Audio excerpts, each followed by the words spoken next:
नमस्कार बच्चों, स्वागत करती हूँ मैं आपका आज की इस वीडियो में। आपको एडगेट अभ्यास पुस्तिकाएं मिल गई हैं, जो कि नई एडगेट अभ्यास पुस्तिकाएं मिल गई हैं। सामाजिक विज्ञान की कक्षा 8वीं की एडगेट अभ्यास पुस्तिका इस वीडियो के माध्यम से भरने जा रहे हैं। तो जितने भी क्वेश्चंस मैं बताती जाऊँ उनका रिवीजन करते चलिएगा और उनको अपनी किताब में भरते चलिएगा।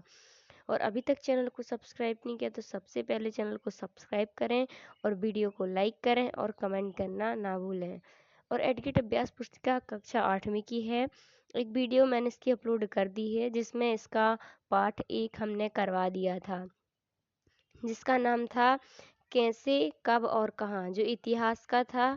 और इसी वीडियो में आज इसका पाठ 2 करना है, जिसका नाम है व्यापार से साम्राज्य तक कंपनी की सत्ता स्थापित होती है।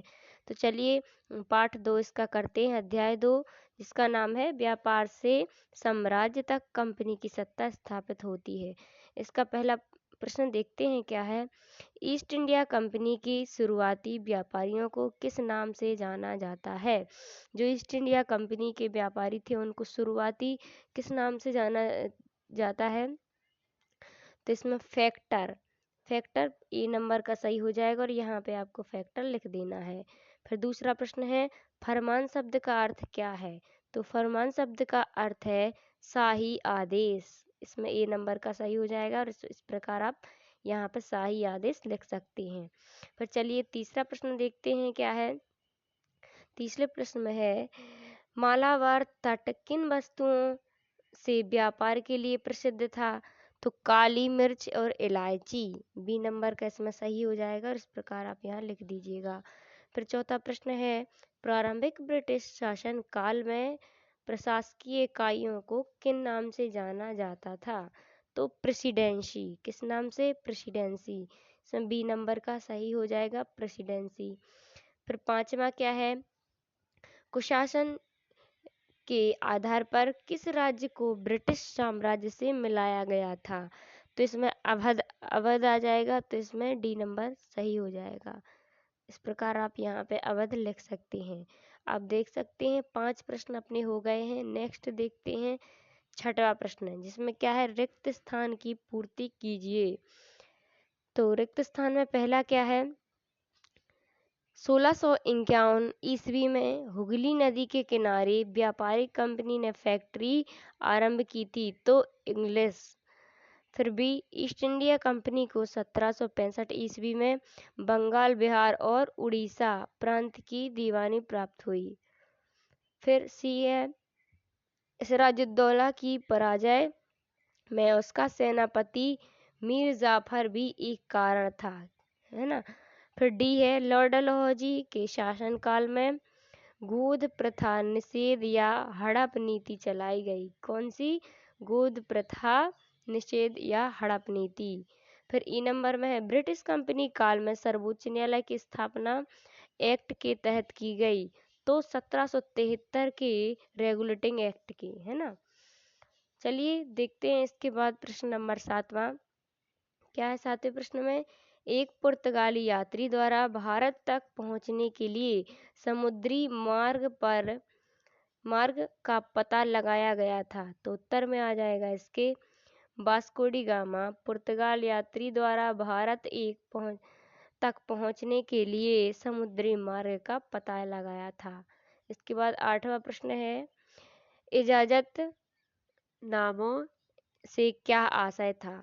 तो इजाजतनामे का मतलब यह था कि इंग्लैंड की कोई व्यापारिक कंपनी इजाजतनामे में बताए गए इलाके में ईस्ट इंडिया कंपनी से कोई होड़ तोड़ नहीं कर सकती।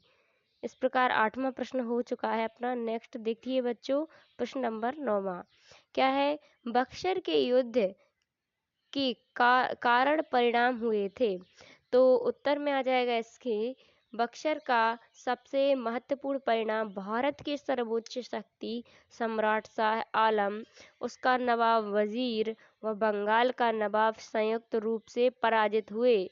युद्ध में सम्राट के हारने से कंपनी की शक्ति और प्रभुत्व को जनता को स्वीकार करना पड़ा, जिससे भारत शक्तियों की प्रतिष्ठा का पतन हो गया। तो इस प्रकार 9वां प्रश्न आप कर दीजिएगा। नेक्स्ट देखते हैं बच्चों, प्रश्न नंबर 10वां क्या है, पानीपत की तीसरी लड़ाई क्यों महत्वपूर्ण है?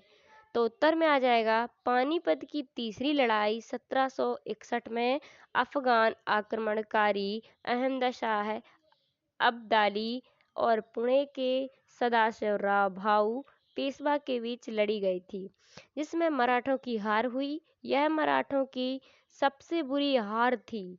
इस युद्ध ने भारत में अंग्रेजों की विजय के रास्ते खोल दिए थे। तो इस प्रकार आप 10वें प्रश्न को कर दीजिएगा।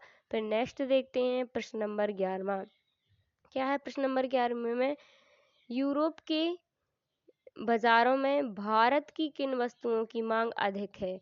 तो यूरोप के बाजारों में भारत में बने बारीक सूती कपड़े और रेशम की जबरदस्त मांग थी। इसके अलावा काली मिर्च, लौंग, इलायची, दालचीनी की मांग थी। तो इस प्रकार आप 11वां प्रश्न कर दीजिएगा और क्वेश्चन आंसर जरूर पढ़ते चलिएगा। चलिए नेक्स्ट देखते हैं प्रश्न नंबर 12वां, सहायक संधि की शर्तें क्या थी? तो सहायक संधि की शर्तें, पहली क्या थी, भारतीय शासकों को अपनी स्वतंत्रता सेना रखने की इजाजत नहीं होगी।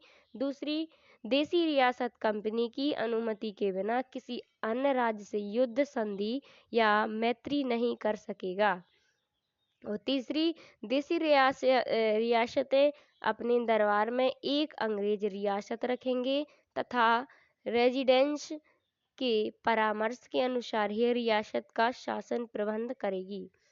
तो 12वां प्रश्न कर दीजिएगा। इसके बाद नेक्स्ट देखते हैं 13वां, वारंट हेस्टिंग्स द्वारा न्याय व्यवस्था में क्या क्या सुधार किए गए? तो वारंट हेस्टिंग्स द्वारा न्याय में व्यवस्था में निम्नलिखित सुधार किए गए थे। पहला क्या था, 1772 में वारंट हेस्टिंग्स द्वारा एक नई न्याय व्यवस्था स्थापित की गई। दूसरा, इस अवस्था की प्रावधान किया गया कि हर जिले में 2 अदालत होंगी, फौजदारी अदालत और दीवानी अदालत। और तीसरा, रेगुलेटिंग एक्ट के अंतर्गत एक नए सर्वोच्च न्यायालय की स्थापना की गई। तो इस प्रकार 13वां प्रश्न कर दीजिएगा। नेक्स्ट देखते हैं प्रश्न नंबर 14वां, प्यासी युद्ध के कारण क्या थे? तो प्यासी युद्ध के निम्नलिखित कारण थे। पहला कारण क्या था, 1756 में अली वदी खान की मृत्यु के बाद सिराजुद्दौला बंगाल के नवाब बने।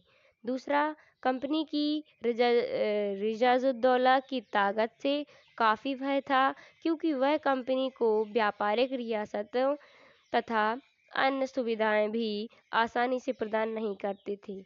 और तीसरा पॉइंट, नवाब ने कासिम बाजार में स्थित इंग्लिश फैक्ट्री पर हमला बोल दिया।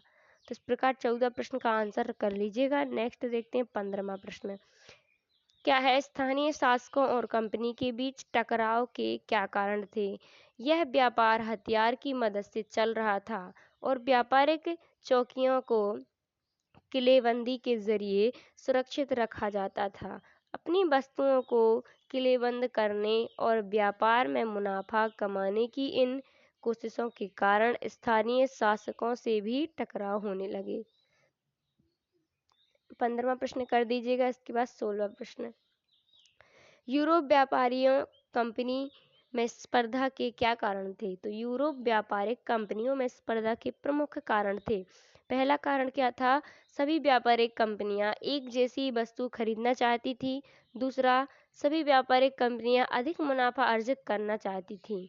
और तीसरा, बाजारों पर कब्जे की होड़ में व्यापारिक कंपनी के बीच आपस में लड़ाइयां शुरू हो गईं। इसके बाद नेक्स्ट 17वां प्रश्न देखते हैं, लॉर्ड हेस्टिंग्स ने राज्य विस्तार के लिए कौन सी नीति अपनाई?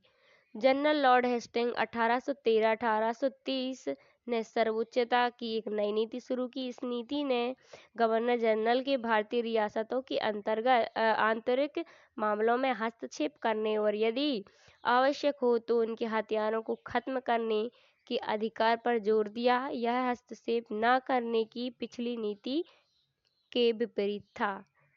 फिर 18वां प्रश्न देखते हैं, लास्ट प्रश्न है, लॉर्ड डलहौजी की विनय नीति क्या थी तथा इस नीति में किन किन भारतीय राज्यों को अपने नियंत्रण में लिया गया था? लॉर्ड डलहौजी की विलय नीति इस तर्क पर आधारित थी कि अगर किसी शासन की मृत्यु हो जाती है और उसका पुरुष वारिस नहीं है तो उसको जो उसकी रियासत है हड़प ली जाएगी, यानी कंपनी के भूभाग का हिस्सा बन जाएगा। इस नीति से सतारा, सबलपुर, उदयपुर, नागपुर, झांसी, अवध इत्यादि भारतीय राज्यों को अपने नियंत्रण में ले लिया गया था। तो आप देख सकते हैं इस प्रकार अपन ने बच्चों दूसरा पार्ट जो अपना दूसरा अध्याय था वो कंप्लीट कर लिया है। तो अभी तक चैनल को सब्सक्राइब नहीं किया तो चैनल को सब्सक्राइब करें, वीडियो को लाइक करें और ज़्यादा से ज़्यादा अपने दोस्तों के साथ शेयर ज़रूर करें। मिलते हैं नेक्स्ट वीडियो में अध्याय 3 में। तब तक के लिए थैंक यू, धन्यवाद।